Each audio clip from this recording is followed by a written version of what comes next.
ATM, America's Thinking Man here. Thanks for listening. Today is ATM Answer the Question Day. Little Johnny from Mullica Hill, New Jersey writes, ATM, we're studying history, American history, so can you tell me which of the amendments to the Constitution you believe is the most important? Well, that's really a great question, little Johnny. A wonderful question. Now, as you know through your studies, there were 27 amendments to the Constitution, 27 changes, additions to the Constitution after it was written. Some of them are good, ATM thinks. Some of them are a little frivolous, not so good, don't mean much. So let's walk through this. The First Amendment guarantees you the right to free speech and the right to practice your religion. Now, some people think the right to free speech means I can say whatever I want, any place I want. That's not true. The right to free speech means that the government cannot stop you from speaking. But if you go into a private business or a private residence and start spouting your mouth off, they can throw you out on your butt, have you arrested, whatever. You do not have the right to free speech everywhere. You do have the right. The government cannot stop you from, the government cannot stop you. Now, the Fourth Amendment is your right to protect your personal property from unwarranted searches and seizures. Back in the day, the king and his jackbooted thugs would come to homes, kick in the doors, go through them, search. No warrants. They didn't need it. So that amendment was put into the Constitution to prevent just that from happening. The Fifth Amendment, you have to be legally charged with a crime before you are held. And you cannot be tried a second time if you're found not guilty the first time. Double jeopardy. Also, you have the right not to incriminate yourself, and you have the right to your property ownership. The government can't take away your property for public use unless you are fairly compensated for it. Eminent domain, they call that. But lately they have stretched that eminent domain thing and taken private property away from people for private use. Why? Because they see a way of getting more revenue, more taxes. That, little Johnny, is a violation of the Fifth Amendment of the Constitution. And remember that. The Sixth Amendment is another good one. You have the right to a speedy trial. You have the right to be confronted by the people who, are witness against you. The 13th, the 14th, and the 15th Amendment did away with slavery, made sure that Americans of African descent were deemed citizens of the United States. They had the right to vote. They were no longer slaves. Now, unfortunately, the federal government didn't do such a good job enforcing any of those amendments. And it took almost 100 years after the Civil War to do away with slavery. 100 years. Unbelievable. Read a little bit about the history of Americans of African descent. It'll shock you. The 19th Amendment took over 100 years plus to get women the rights to vote. Citizens again, discriminated because of their gender, but the 19th Amendment gave them the right. That's a good one. The 22nd Amendment basically said, we don't want kings here in this country.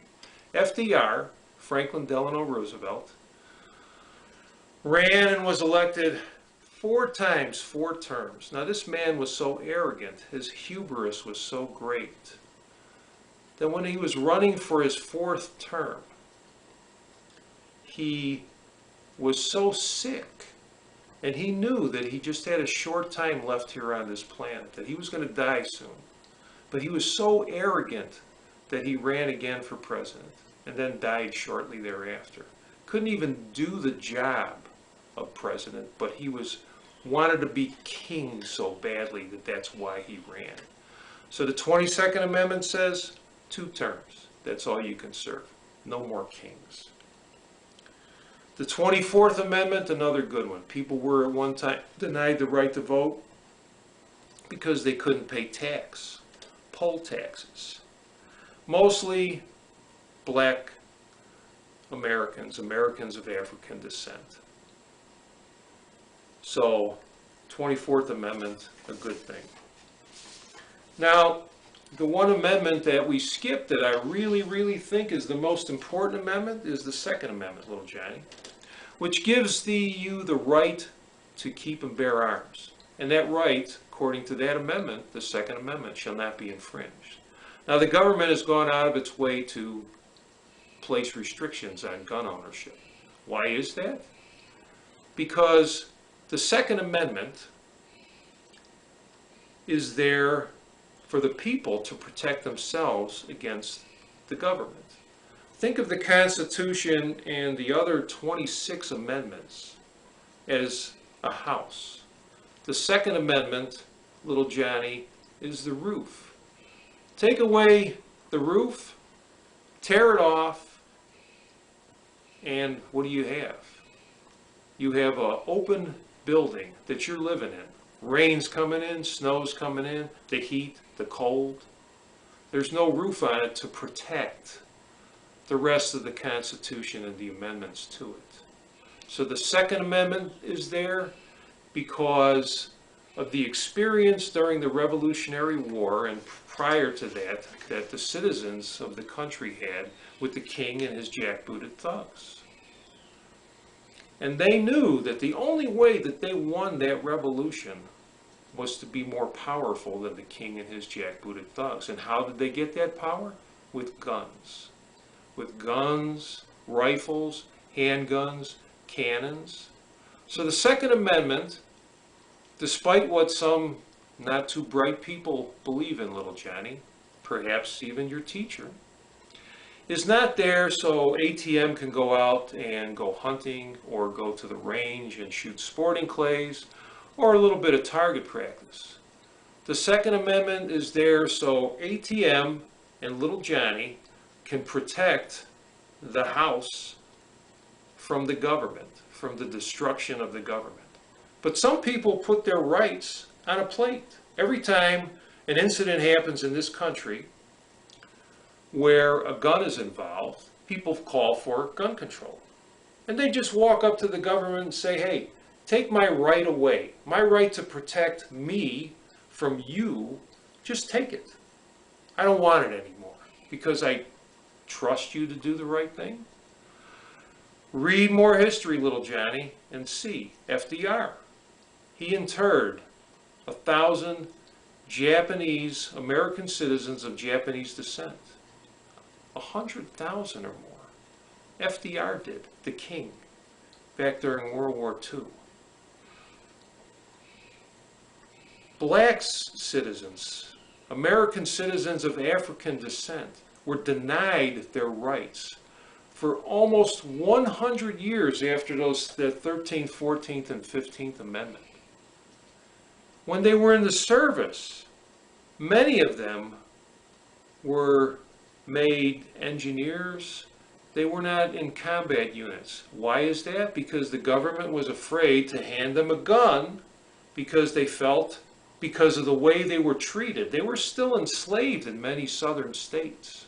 Slavery went on up until the 1950s under many various names, but it was still slavery. And the American government was afraid to give citizens of African descent weapons because they felt they might turn against the government. So think about that. Read your history, Johnny. Understand your history. 3 things always to remember. When the government is in control, when the people fear the government, there is tyranny. When the government fears the people, there is liberty. And the last thing, the most important thing to remember, little Johnny, anytime you get something from the government, they took something from somebody else. ATM, America's thinking man here. Little Johnny, great question. Thanks for listening. God bless America. Have a good one. Up every morning just to keep a job. I gotta fight my way through the hustle and mob. Sounds of the city pounding in my brain while another day goes down the drain.